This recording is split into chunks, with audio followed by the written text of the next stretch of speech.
Dear students, आज का ये video profit prior to incorporation chapter पर फॉर बीकॉम ऑनर्स। इस चैप्टर में हम आप लोगों को इस चैप्टर से रिलेटेड जितनी भी थ्योरीज हैं उसको एक्सप्लेन करने जा रहे हैं। कभी कभी कंपनी का फॉर्मेशन ही इसीलिए होता है ताकि वो किसी दूसरे रनिंग बिजनेस को परचेज कर सके। मान लीजिए ए लिमिटेड कंपनी पहले से कोई बिजनेस कर रही है, उस बिजनेस को टेकन ओवर करने के लिए बी लिमिटेड का फॉर्मेशन होता है, मतलब बी लिमिटेड का गठन होता है। बी लिमिटेड 1 जनवरी 2020 से ही ए लिमिटेड को टेक ओवर कर लिया, जबकि उसका रजिस्ट्रेशन 1 अप्रैल 2020 को हुआ। कितने दिनों के बाद हुई? 3 महीने के बाद, है ना। बी लिमिटेड ए लिमिटेड का टेकन ओवर कब किया? 1 जनवरी 2020। और बी लिमिटेड का रजिस्ट्रेशन कब हुआ? 1 अप्रैल 2020। ओके। और मान लीजिए अकाउंट्स हम लोग क्लोज करते हैं 31 दिसंबर को। बी लिमिटेड अपना अकाउंट्स अगर 31 दिसंबर को क्लोज करता है तो 1 जनवरी से लेकर के 31 दिसंबर 20 तक 1 वर्ष की पीरियड हुई। उसमें B limited total suppose 5 lakh rupees का प्रॉफिट किया। तो इस 5 लाख का प्रॉफिट में इनकॉर्पोरेशन के पहले के 3 महीने का जो पीरियड है 1 जनवरी से 31 मार्च तक, उसका प्रॉफिट भी जुड़ा है। और 1 अप्रैल से लेकर 31 दिसंबर जो 9 मंथ है उसका प्रॉफिट भी जुड़ा है। ये दोनों प्रॉफिट मिलाकर 5 लाख हुआ।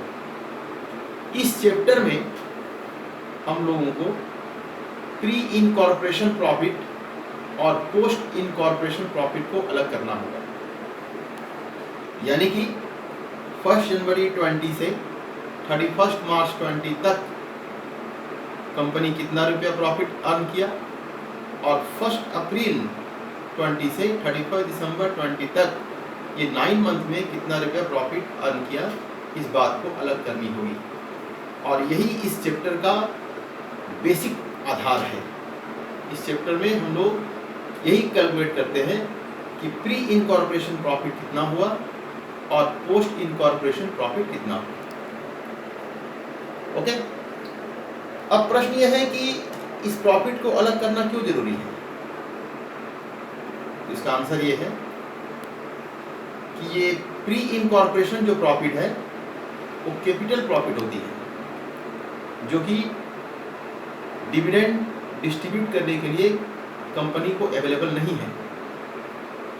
और इनकॉर्पोरेशन हो जाने के बाद कंपनी जो प्रॉफिट अर्न करती है वो रिवेन्यू प्रॉफिट होती है, जिसका यूज कंपनी डिविडेंड के डिस्ट्रीब्यूशन में कर सकता है। इसके अलावा इन दोनों प्रॉफिट मतलब प्री इनकॉर्पोरेशन प्रॉफिट और पोस्ट इनकॉर्पोरेशन प्रॉफिट के अकाउंटिंग ट्रीटमेंट का तरीका भी अलग अलग है। इन्हीं सभी कारणों से प्री इनकॉर्पोरेशन प्रॉफिट और पोस्ट इनकॉर्पोरेशन प्रॉफिट को अलग करना जरूरी है। अब प्रश्न यह है कि हम इस प्रॉफिट को कैसे अलग करेंगे। तो इसके लिए हम लोग 2 तरह की रेशियो निकालते हैं। एक को कहते हैं सेल रेशियो और दूसरे को कहा जाता है टाइम रेशियो। सेल रेशियो मतलब प्री इनकॉर्पोरेशन पीरियड में जो सेल हुआ और पोस्ट इनकॉर्पोरेशन पीरियड में जो सेल हुआ, उन दोनों का रेशियो। अभी जो आपको हम एग्जाम्पल दिए उसके हिसाब से 1 जनवरी से 31 मार्च तक का सेल और 1 अप्रैल से 31 दिसंबर तक का जो सेल है, इन दोनों सेल का जो रेशियो है उसी रेशियो को सेल रेशियो कहेंगे।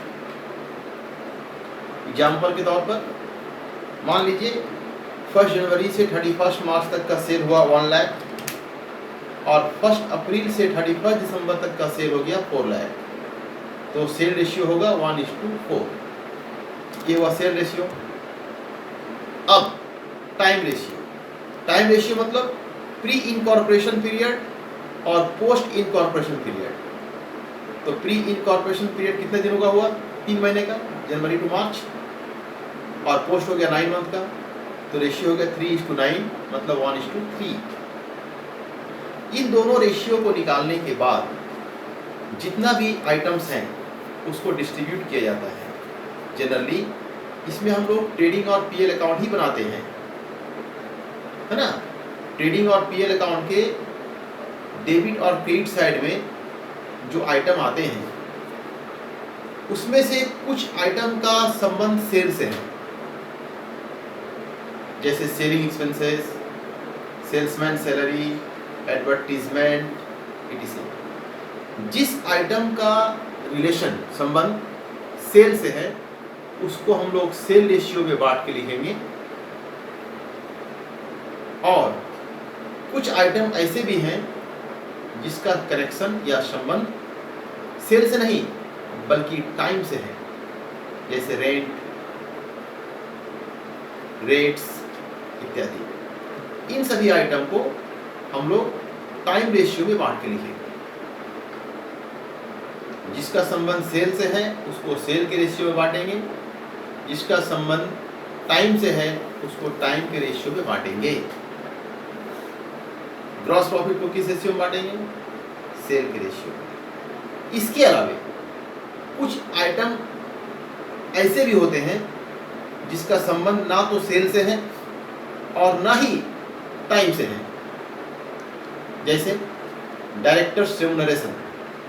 डायरेक्टर्स रेम्युनरेशन इनकॉर्पोरेशन के बाद दिया जाता है, क्योंकि जब तक कंपनी का इनकॉर्पोरेशन नहीं होगा तब तक डायरेक्टर एग्जिस्टेंस में नहीं आते, इसलिए इसको हम लोग सीधा पोस्ट इनकॉर्पोरेशन प्रॉफिट में रखेंगे। इसी तरह से कुछ आइटम इस प्रकार के भी हो सकते हैं जो कि इनकॉर्पोरेशन से पहले किया गया हो, तो उसको हम लोग प्री इनकॉर्पोरेशन पीरियड में रख देंगे। यानी कि जो खर्च या इनकम इनकॉर्पोरेशन से पहले हुआ हो उसको प्री इनकॉर्पोरेशन पीरियड में रखेंगे, और जो इनकॉर्पोरेशन के बाद हुआ हो उसको बाद के पीरियड में रखेंगे। तो कुल मिलाकर के हम लोग टोटल आइटम को डिस्ट्रीब्यूट करने का हम लोगों के पास तीन ही रास्ते हैं। एक टाइम रेशियो के आधार पर, एक सेल रेशियो के आधार पर, और एक स्पेशल आइटम जो कि अगर प्री इनकॉर्पोरेशन पीरियड से रिलेटेड है तो प्री इनकॉर्पोरेशन में रखेंगे, और पोस्ट इनकॉर्पोरेशन पीरियड से रिलेटेड है तो पोस्ट इनकॉर्पोरेशन पीरियड में ही रखेंगे। इस चैप्टर में mainly trading and profit and loss account ही बनाते हैं, लेकिन दो भागों में बांटकर। जहां पर हम लोग ग्रॉस अमाउंट लिखते थे वहां लिख देंगे प्री इनकॉर्पोरेशन पीरियड, जहां पर नेट अमाउंट लिखते थे वहां लिखेंगे पोस्ट इनकॉर्पोरेशन पीरियड। जैसे सिंपल हम लोग ग्रॉस प्रॉफिट निकालते थे, ग्रॉस प्रॉफिट निकाल के पीएल में ट्रांसफर करेंगे, और नेट प्रॉफिट या लॉस जो भी होगा उसको हम लोग कैपिटल में ट्रांसफर कर देंगे, जस्ट लाइक फाइनल अकाउंट। आशा करते हैं ये वीडियो आप लोगों को समझ में आया होगा और बहुत हद तक आप लोगों का चैप्टर शोर करने में आप लोगों को मदद करेगी। इसके बाद भी अगर किसी प्रकार की प्रॉब्लम हो या नहीं समझ में आया हो तो इसमें हमारा कॉन्टैक्ट नंबर दिया हुआ है, आप कॉल करके पूछ सकते हैं, लेकिन टाइमिंग होगी 6 PM to 8 PM। जय हिंद।